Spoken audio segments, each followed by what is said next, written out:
Welcome to Succession Stories, Insights for Next Generation Entrepreneurs. I'm Lori Barkman. I've spent my career bringing an entrepreneurial approach to mature companies struggling with change. As an outside executive of a third-generation, 120-year-old company, I was part of a long-term succession plan. Now I work with entrepreneurs, privately held companies, and family businesses to develop innovations that create enterprise value and transition plans to achieve their long-term goals. On this podcast, listen in while I talk with entrepreneurs who are driving innovation and culture change. I speak with owners who successfully transition their company and others who experience disappointment along the way. Guests also include experts in multi-generational businesses and entrepreneurship. If you are a next-generation entrepreneur looking for inspiration to grow and thrive, or an owner who can't figure out the best way to transition their closely held company, this podcast is for you. What if your company could unlock millions from your data? If you're interested in exploring how artificial intelligence, machine learning, and other frontier technologies can be a catalyst for revenue or profits in your business, here's an invitation. Book an initial call with me to talk about our innovation process. We go from pre-problem statement, discussing challenges and opportunities, to a prototype in just 2 days. Go to small.big.com/contact. That's small.big.com/contact today. Be sure to subscribe to get future Succession Stories episodes directly in your preferred podcast player, and follow the show on LinkedIn. This episode was special because it was the first time I spoke with the first and second generation together, and it's my first time having a father-son interview on the show. Bill and Chris Yanakos share their personal stories and humility about transitioning to the next generation. Nearly 40 years ago, Bill founded Workwell, an occupational medical company. Since then, they've embraced new ideas, technologies, and a company rebrand to Reli. But the path to next generation innovation had some ups and downs. One of my favorite parts of this interview is when Bill recounts why he rejected Chris's new ideas. He said it's because it's not how they've always done things. It took some time for him to realize that it was he who needed to make a change, and how he was looking at his son and his company. Listen in to hear about how the company embraced new strategies and innovations using predictive analytics and machine learning to drive market differentiation and growth. Good morning. I am really excited about today. I am joined by Bill and Chris Yanakos. This is the first time I've had father-son. This is the first time I've had Gen 1 and Gen 2 together. So this is a bit of first here on Succession Stories. So welcome, gentlemen. Thanks for being with me this morning. Morning. Thank you. Pleasure to be here. So for anyone watching on YouTube, you'll get to see father-son. They definitely look alike. There's definitely some similarities here. And so we'll talk about both of you and your company. So Bill, why don't we start with you? Can you introduce yourself and tell us about the company's history? Sure, Lori. Actually founded the company 38 years ago. So 1982 was the first year of operation. The company has gone through various iterations over the 38 years.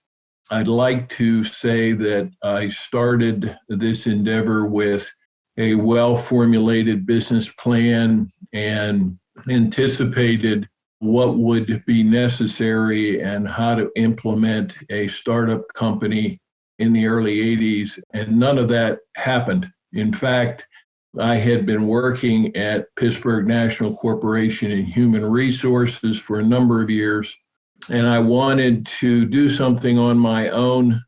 I actually started a wellness center, which was my first endeavor, and that wellness center had a physical therapy unit attached to it. It was essentially a sports medicine type of operation. It was about 30 years ahead of its time. I encountered all the typical difficulties of a startup. And through those early years, it was frankly touch and go as to whether the facility would survive.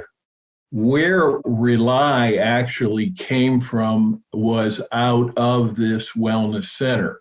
So I recognized that I could not support this facility with fitness revenue And I was looking for a means by which I could obtain referrals into this physical therapy center. I had contacted various physicians. I was not getting much participation by the physician community. A number of individuals who I knew had gone into an endeavor back in those days of what's referred to as private rehab.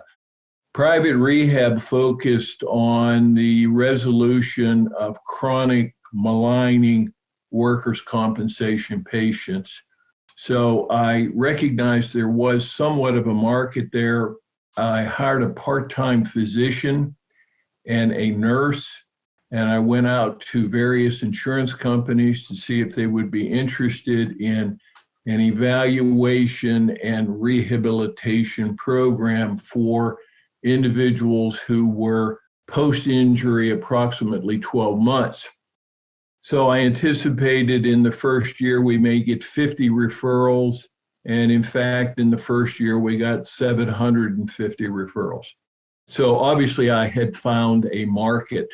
And in doing so, I began to try to shape a program that was a bit more refined than what I had started with. What Bill hasn't told you is that all the while, the corporate wellness center was failing catastrophically. Okay. So you have this great genesis of a business while this other business is just absolutely imploding. So, Bill kind of always downplays how much stress that must have been, but a tremendous amount of pressure to make that transition and pivot in this business while really being under so much scrutiny and financial pressure. I mean, it was a challenge. Yeah, I think, Lori, honestly, as with most startups, I had no formal business training.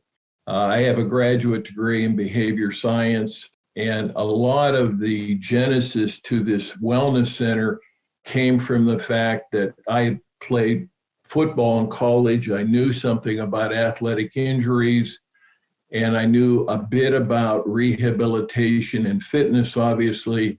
And so what I found interesting was how effectively I could convince myself that I knew what I was doing. Okay.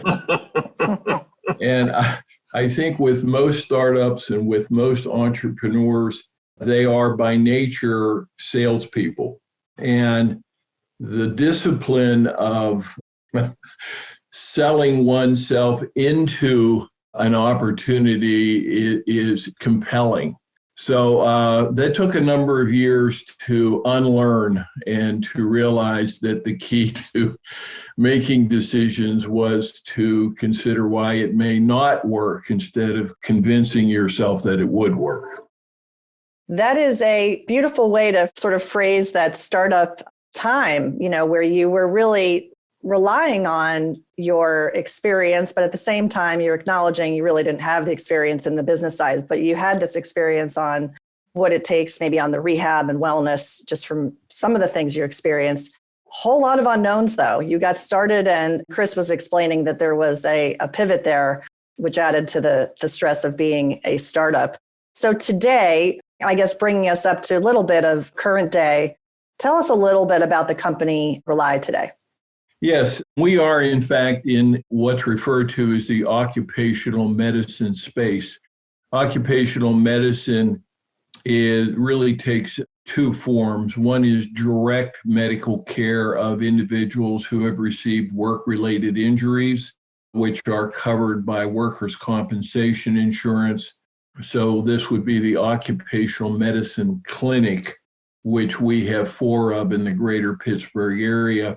The broader network managed care approach to occupational medicine, as stated, it's a national 42-state network of providers, medical providers, which would include physicians, physical therapy operations, diagnostic centers.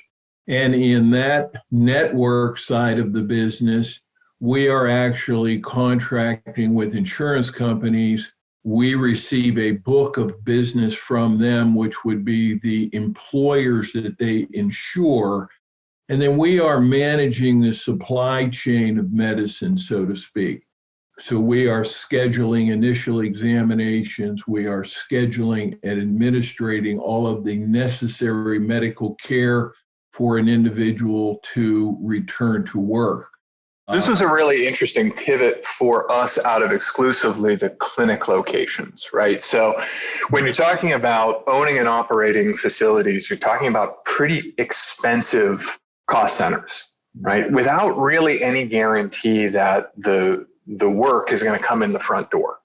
And so in the early 2000s, when I was getting involved in the business, we worked on this idea of taking network providers, we only may use once or twice a year in places that we certainly could not afford to keep a clinic up and running for those two cases, and seeing, can we replicate the level of treatment, right? The quality of treatment that we have in our clinic locations through these network providers. And in fact, we found that we could. The great news about that is to get 50 or 60,000 providers into your network does not now mean that you have to build 50,000 clinics. So we were able to expand geographically very quickly. Again, a slight pivot in the organization, but it allowed us to go from just a few states to over 40 states in less than 5 years. That's impressive. So this is probably a good segue, Chris. Why don't we talk a little bit about you? And when you were growing up, your dad had this company, he was growing it, he was probably working a lot of hours. When did you start to get curious about the business and think, oh, maybe I want to join the company? Well, so my first point of curiosity about the business was it was really fun to go to these wellness centers because they looked like giant playgrounds.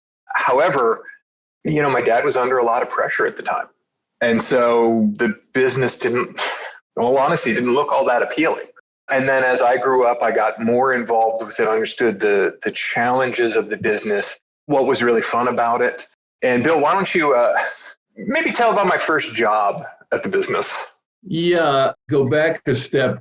I think Chris was in high school, and at that point, the business had maintained some stability.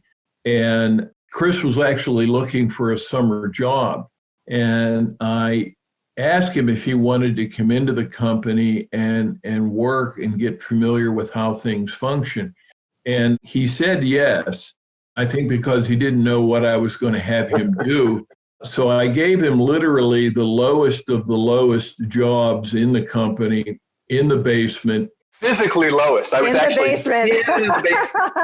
in the basement, doing filing, trying to collect payments from insurance companies. And my thought was, well, if he will last the summer doing this, then probably he could end up as an integral part of this organization. So that's a good weed out tactic. If yes. you survive a summer in the basement, you are likely to come back. Was Chris, is that how you remember it too? That's exactly how I remember it. I will add that in the basement, I did sit under a pipe that periodically mysteriously banged for no reason. So I don't know. There was so much texture to that summer. A lot of texture. That's a good word. So somehow you got convinced to come back after college. I did, yes. Yes. Okay. So What was that like when you joined the company? You're right out of college. So you kind of had this idea you're going to join. What was the mentorship like when you first started? Did somebody take you under their wing? Was his name Bill or was it somebody else? Well, it was a lot of sink and there was a lot of swim. Before that, I actually had a job for a brief period of time in the ski industry, which was primarily sales. And so I was coming in with a selling background, which of course in any small to medium-sized business is always on the list of things that you have to be doing, right? You always have to be selling. And so I came in and Bill shifted me into doing sales and, better than collections, but a challenging position. Getting familiar with a new industry, trying to understand how we fit in it, what our value proposition was. And I did get a lot of mentoring from Bill. I also got a lot of experience from having really terrible and embarrassing sales calls where I didn't get it right.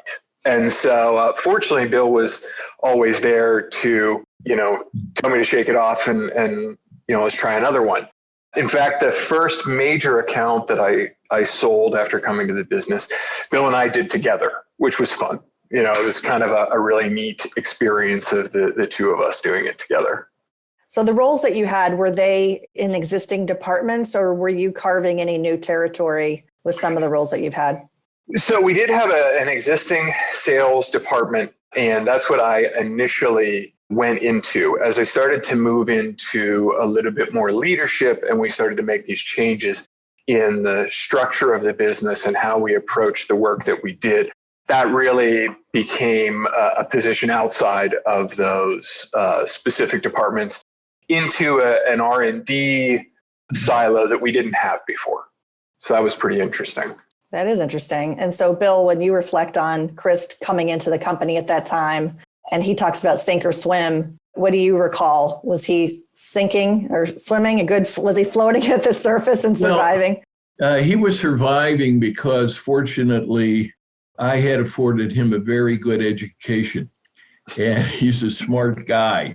And as a result, he brought to the table a lot of ideas and a certain creativity that frankly was really needed. There was a key pivot, Lori, where I recognized that Chris was going to be a major part of the future. We had actually gone on a sales trip, and Chris had, for literally 2.5 hours in the car, tried to convince me that a predictive analytics platform would give us the ability to predict outcomes from a database perspective based on certain categories of injuries. And my initial reaction was, 1, that's impossible. 2, it'll never work. Where did you get this idea? And actually, over a period of about a year, I recognized that I had to make a change in how I was looking at my son and how I was looking at the company. I had to, and by the way, Lori, this was very difficult. I had to let go of being the boss, and I had to let go of the fact that what we had done for some 15 years may not work 5 years from now. And that for me was a personal challenge. Fortunately, my son and I get along very well. We talked about this extensively, and I began to see, hey, there's a new way of doing what we do, and I need to let go of the reins here and start to listen. And Chris, I don't know if that was your perception or not.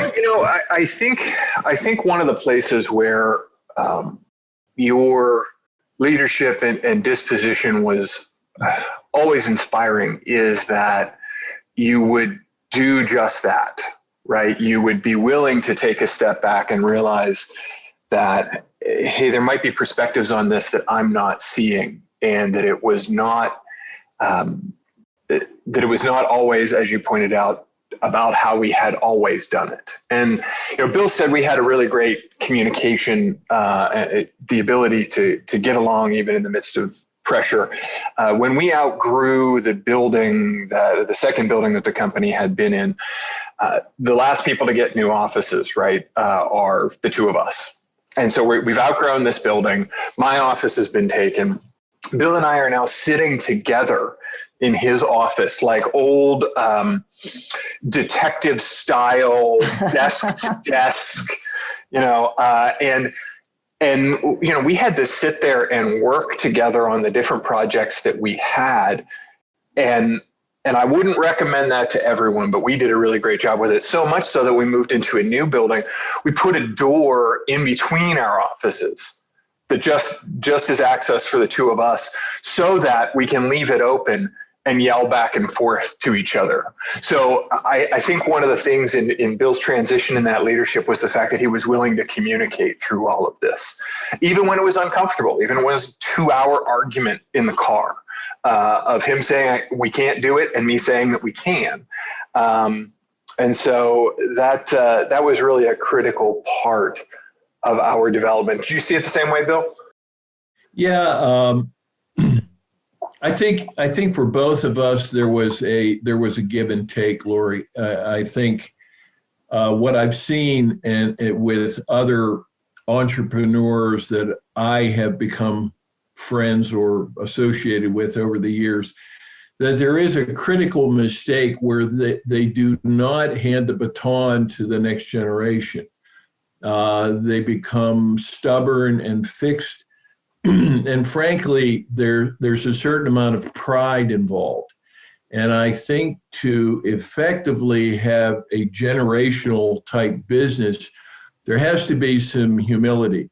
There is a point where you have to come together with yourself, so to speak, and say, maybe I don't know everything. And I think as a result, Chris was forward thinking. I think he felt comfortable expressing himself. And truthfully, I learned a valuable lesson that, he's a smart guy. And, he's going to think of things that wouldn't even occur to me. Technology was a foreign language to me. And so, yes, I think the give and take was instrumental in us remaining an effective management team. There's a lot of great insights, what you both just shared. And I love how we went back and forth on it, because it is so interesting to hear both of you talk about it. So one was the opportunity to share a big idea and have that big idea be debated. It wasn't immediately accepted. And so sometimes it takes a little bit of friction to get to the right answer. So that 2.5-hour car ride was a pretty pivotal moment in your history together, because that's also, Chris, when Bill saw you differently, he saw you in a different light because you were putting together an idea that could take the company to the next level and really into this next generation leadership. And then Bill, for you, seeing Chris in that light and seeing him in that way, you knew he was talented, you knew he was smart, you knew he could sell, but did you see him as that forward-thinking leader? Probably not till that day. And so that sounds like a pretty important car ride in your history together. I love that story. And I was curious also for the management team, were there any other candidates that could have been considered to ascend to the president role besides Chris? Frankly, there was a sort of COO in place at that time, but very much of the old school of Reli. So I did not see that individual as the next step COO. And there was a transition over a period of probably a couple of years where Chris's insight and his ideas and talent became so obvious that it was just a logical progression to have him move into that position. So, and if I could put a little bit more texture around the old and new here, we went from an organization that was directly providing care, right? This is very hands-on in these clinic locations. And what I had recommended was we take all of this data that we have collected. We do some statistical analysis, we do some machine learning, and we figure out the things that drive the best outcomes in these claims based exclusively on the diagnosis code and the information that we have collected, so no hands-on information. And then we use that to provide a transparency to our clients, our providers, our stakeholders, our internal team on how do we do the best job for this patient, right? How do we help this patient recover as effectively as possible? The problem with this was, from old to new, was that it's all happening somewhere else, right? It's invisibly happening, and it's not the same as being engaged in an appointment and reviewing a note and going through that.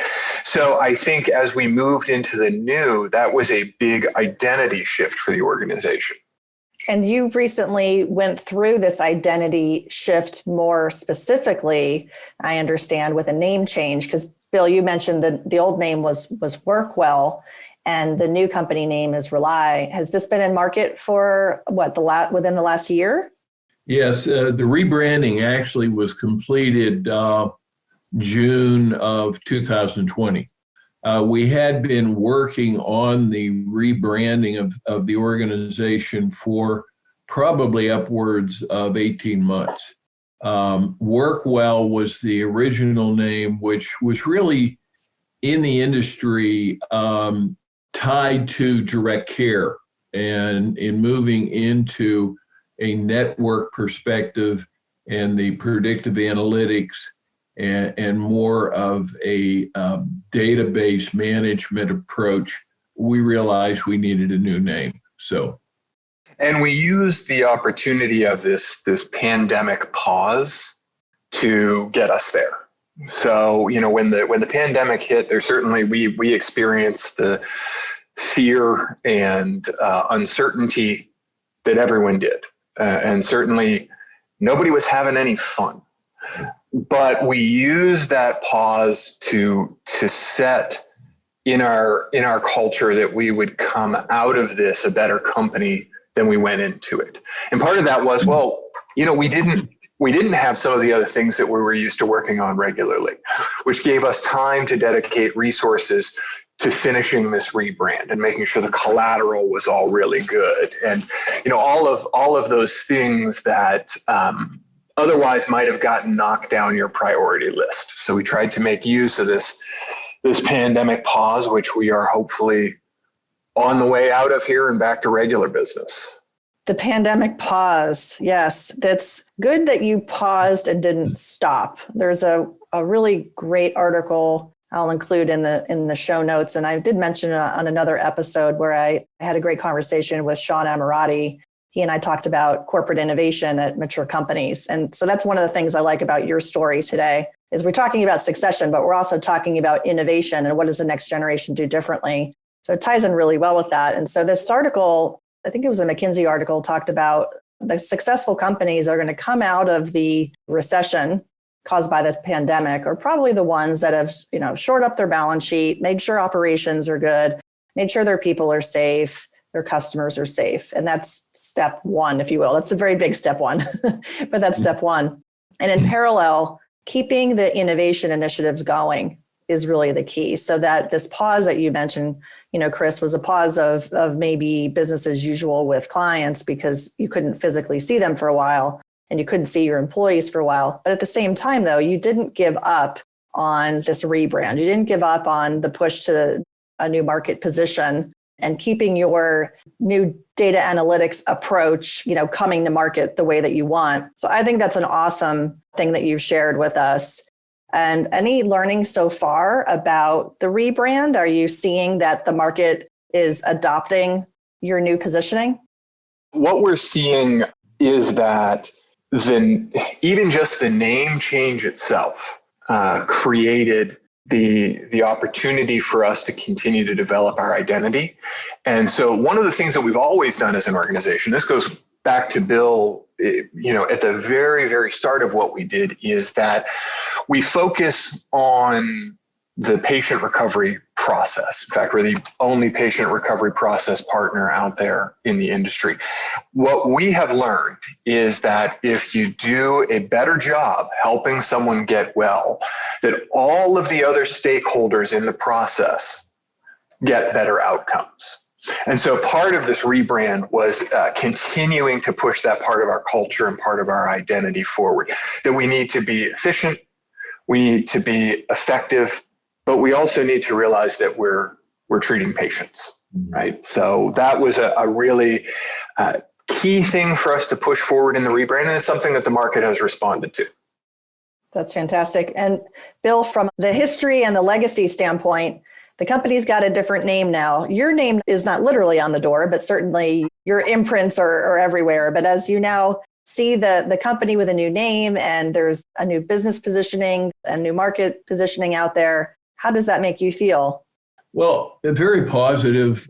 Again, everything is a learning process. I'm at the stage now where I'm comfortable turning over responsibility to other people.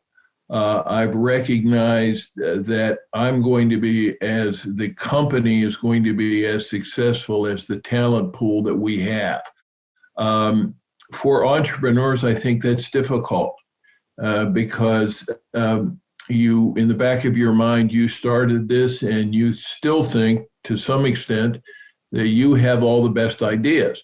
At this stage, seeing the company evolve with a new identity and frankly, a new management team and a new approach to strategic planning, I'm now in more of an advisory position. I'm looking more big picture. I'm consulting with the process itself, but I'm not interrupting the process. I give it guidance, I give it some direction, but it's time for me to step back to some extent and watch this magnificent management team I have, and I mean that honestly, do what they do best. So it's actually very encouraging, Lori. Really is a great management team. This is the best management team we've ever had as an organization. And it's also the first time we've had a management team where we really want to build them into leaders. Honestly, if any member of our management team got a job to be, got an offer to be in the C-suite somewhere else, we would probably say, great, take the knowledge that you have here and try and create a great organization wherever you go. And Bill has been instrumental in driving that. That's fantastic. For both of you, you have such a close relationship. You used to share this office, then you had the door. You're very close as father and son and as coworkers and in the company. I wanted to make it a little personal for you and give you each a turn to tell the other person if there was something that maybe you haven't told them before about how you feel about them, maybe something you admire about them or something you're proud of about them. Chris, do you want to go first? Sure. So, and I alluded to this a little bit earlier, but I have never seen someone who has the capacity to work the way Bill did while founding this company, but at the same time to be receptive and humble and realize that his ideas weren't always the perfect ideas. And that is so challenging as a person. And I just am so grateful to have had that example set for me of hard work and of humility and of caring. And so I have always really appreciated that, Dad. Appreciate that, Chris. I can tell you very straightforwardly, what I most admire about my son first is his honesty. Chris tells the truth no matter what. Secondly, his faithfulness. Chris has had many, many opportunities to do other things, but he has been loyal and faithful to me personally, to the organization. He has gone through the thick and thin. He's the one I go to for encouragement. When I'm down, he will be there telling me that everything is going to be fine, and he's an uplifting force. I will mention this personal story, which just not many people know, but my son donated 60% of his liver to his mother for a transplant surgery to literally save her life. So the accolades I could pour on my son, I think I could take days doing. But at the top of the list, his honesty and as well his faithfulness and his loyalty to me. Never forget it. Thanks. Those are beautiful sentiments. Thank you for sharing those. Is there anything else that either of you would like to share that I didn't ask you about today? So one thing that I wanted to talk about a little bit is, we've taken this progressive approach in technology, and starting in the process, we knew that it would have to continue to develop, right? You couldn't kind of reach a point and say, this is it. We don't have to do anything else. And so we just recently found out that Medicare has made some changes to create some safe harbors in workers' compensation that allow for performance-based reimbursement. So for the last 30 years, you haven't been able to pay a provider who does a better job more. And one of the reasons is there wasn't a good way to measure it. And so our predictive analytics and the transparency that we provide does provide a way to measure it, a very unique and accurate way to measure it. And CMS just changed those regulations. It actually changes in 6 days. So we are moving as one of the first companies, if not the first company in 30 years, into value-based or performance-based reimbursement for providers to try and align their behavior with what we know produces the best clinical outcomes. And this is really, really exciting because nobody's gotten to do it. So we set that development as a priority, and we haven't stopped doing that. And I hope that someday someone will walk in and come up with an idea that can push us even further. So we're really excited about that. That's super cool. And just to put a timestamp on this, in case people listen to it, that they haven't been released, but they are in the market. This is January 2021. So depending on when folks listen to the show, the CMS rules may have been out for a while, a couple, let's say a month or at least more. That's super cool. I think you mentioned strategic planning, Bill, earlier. One of the things in strategic planning is to consider external threats and obstacles, and not to shine the negative light on CMS as an obstacle, but certainly can, with regulations, it certainly can hamper what you're trying to accomplish. So the fact that, what did you say, in 30 years it hasn't changed, here we are, and they're making some changes that you've been well positioned for. So another kudos to your forethought for both of you and the company and management team to put your company in a place to benefit from that shift in the regulatory environment. That's pretty cool. Bill, anything that you want to add? Actually, just a point of being very excited about where we are. Again, innovation, which you mentioned early on, Lori. I like the fact that Chris and our management team are on the front edge of innovation when it comes to the workers' compensation industry. The predictive analytics and the building blocks up to this point allow us now to take advantage of this regulatory change. So again, I think I'm frankly very proud of the fact that I had forward-thinking people, and that instead of being crippled by regulation, we're able to take advantage of it. So all good things looking forward. That's fantastic. And it produces results. That's the other great thing. It's not like we did all this activity to not be able to demonstrate improvement. We've gone through all these growth iterations and brand iterations and pivots to show that the system that we use produces dramatically better. We're talking about 50 or 60% better results compared to unmanaged claims. So it's fun that the ideas that we had turned into real results for the stakeholders. Yeah, fantastic. That's fantastic. So the very last question for you both is if you have a favorite quote or something that you like to talk about all the time regarding leadership or entrepreneurship. Chris, why don't you go first?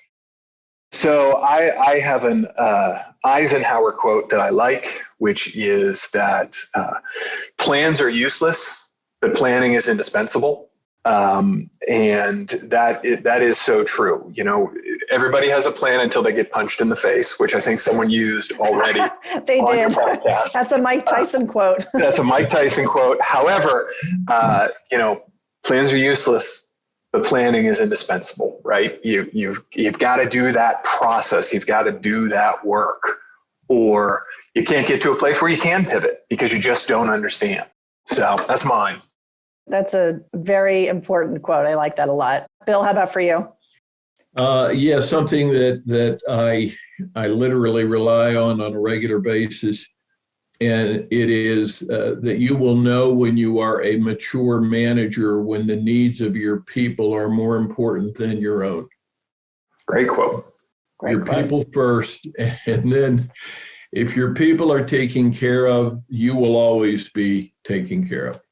That seems to really wrap up the culture that you've created at your company, Bill. I'm not surprised that that's the quote that you shared. It was wonderful to talk with you both today. If companies or individuals want to find you, what's a great way to find you both and find Reli? LinkedIn is a great way to connect with us, to find out more about what we have going on. You can even reach out to us directly there, or you could reach out to sales@relipartner.com.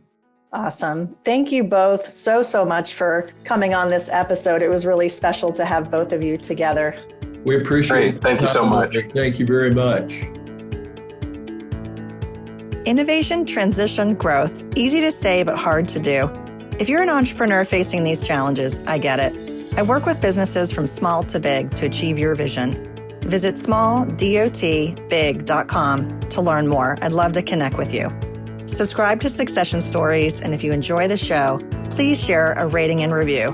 Thanks for listening.